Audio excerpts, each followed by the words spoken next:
بھلا تم کو ڈھانپ لینے والی یعنی قیامت کا حال معلوم ہوا ہے؟ اس روز بہت سے چہرے یعنی لوگ ذلیل ہوں گے، سخت محنت کرنے والے تھکے ماندے دہکتی آگ میں داخل ہوں گے۔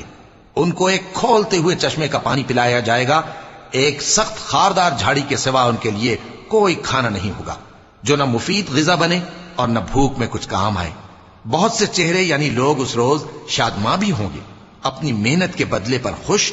بہشت بری میں وہاں کسی طرح کی لغو بات نہیں سنیں گے، اس میں چشمے بہ رہے ہوں گے، وہاں تخت ہوں گے اونچے اونچے اور کٹورے قرینے سے رکھے ہوئے اور گاؤ تکیے قطار کی قطار لگے ہوئے اور نفیس مسندیں جگہ جگہ بچھی ہوئی۔ تو کیا یہ لوگ اونٹوں کی طرف نہیں دیکھتے کہ کیسے عجیب پیدا کیے گئے ہیں، اور آسمان کی طرف کہ کیسا بلند کیا گیا ہے، اور پہاڑوں کی طرف کہ کس طرح کھڑے کیے گئے ہیں، اور زمین کی طرف کہ کس طرح بچھائی گئی؟